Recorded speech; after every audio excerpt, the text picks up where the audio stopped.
आपके अंदर अभी ट्रिलियंस ऑफ हंटर सेल्स हैं और इनका सबसे बड़ा काम मारना नहीं बल्कि पहचानना है।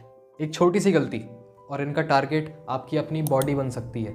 तो सवाल ये है कि 37 ट्रिलियंस अपने सेल्स और ट्रिलियंस ऑफ फ्रेंडली बैक्टीरिया के बीच ये सेलुलर आर्मी कैसे डिसाइड करती है कि कौन दोस्त है और कौन दुश्मन। एक ऐसे गद्दार को कैसे पहचानते हैं जो दिखता बिल्कुल अपनों के जैसा है। अगले कुछ मिनट्स में हम आपकी बॉडी के अंदर छुपे इसी स्पाइन नेटवर्क को गौर से देखेंगे और मैं आपको उस ट्रेनिंग एकेडमी के दर्शन कराऊंगा जहां ये डिसाइड होता है कि कौन जिंदा रहेगा और कैसे ख़त्म होना होगा।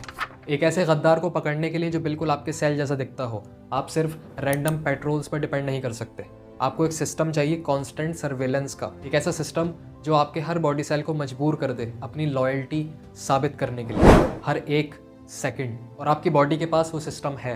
ये एक मॉलिक्यूल है जिसे कहते हैं MHC1 प्रोटीन। इसे हर सेल के बाहर लगे एक कांस्टेंट पब्लिक डिस्प्ले सिस्टम की तरह समझिए। ये एक खिड़की की तरह है जिससे देखा जा सकता है कि सेल के अंदर क्या चल रहा है और क्या बनाया जा रहा है। देखिए, आपका हर एक सेल एक बिजी फैक्ट्री की तरह है। इसके अंदर लाखों डिफरेंट प्रोटीन्स बनाए जा रहे हैं और इस सिस्टम का एक सिंपल रूल है, आप जो भी कुछ अंदर बनाओगे उसका कुछ पार्ट आपको बाहर डिस्प्ले करना ही पड़ेगा। बॉडी की पेट्रोल यूनिट्स इन डिस्प्ले को कॉन्स्टेंटली स्कैन करती हैं।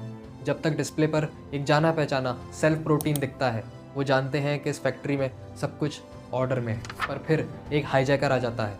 एक वायरस अपनी फैक्ट्री खुद नहीं लाता, वो आपकी फैक्ट्री पर कब्जा कर लेता है।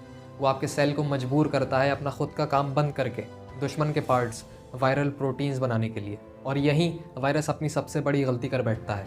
वो भूल जाता है कि सिस्टम का रूल अब भी एक्टिव है।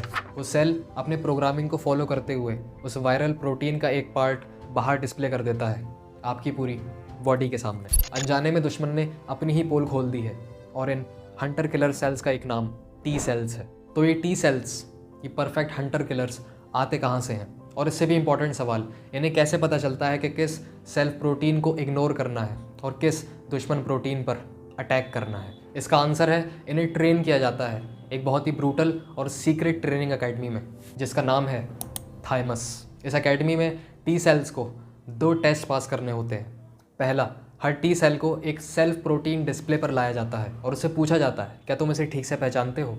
अगर वो उसकी ठीक से पहचान नहीं कर पाता तो उसे यूजलेस माना जाता है और वो तुरंत एलिमिनेट हो जाता है, मर जाता है।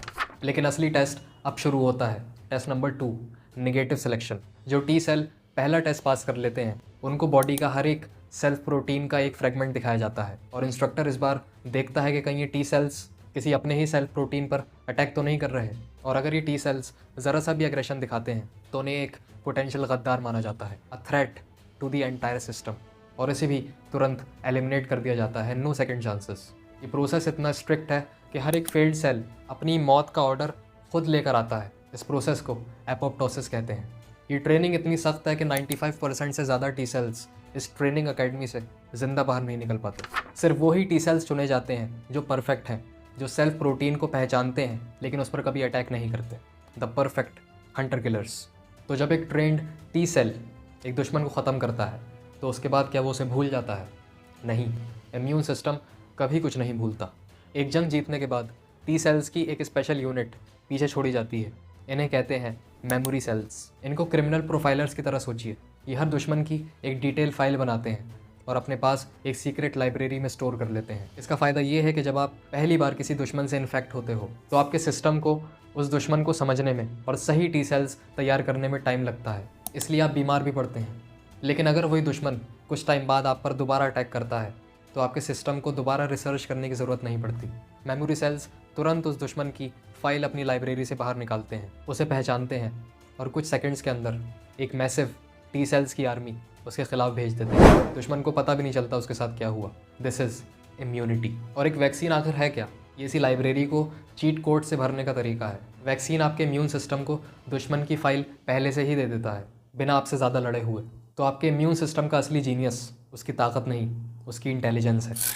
ये वेरिफिकेशन का सिस्टम, ये ब्रूटल ट्रेनिंग का सिस्टम और परफेक्ट मेमोरी का सिस्टम है। ये एक ऐसा नेटवर्क है जो अपना ज़्यादा वक्त लड़ने में नहीं बल्कि ये डिसाइड करने में लगाता है कि असल में किससे लड़ना है। लेकिन कभी कभी ये सिस्टम गलती कर देता है और कुछ ऐसे T सेल्स उन टेस्ट को पास कर लेते हैं जो मैंने आपको पहले बताए थे, जिन्हें पास नहीं करना चाहिए था, जो असल में गद्दार थे, जिससे कि ऑटो इम्यून डिसीज़ हो जाती है और अपने ही टी सेल्स अपनी ही बॉडी को अटैक करना शुरू कर देते हैं। इस इम्यूनिटी का और इस सेलुलर स्पाई गेम का कौन सा पार्ट आपको सबसे ज़्यादा फैसिनेटिंग लगा, नीचे कमेंट्स में बताइएगा।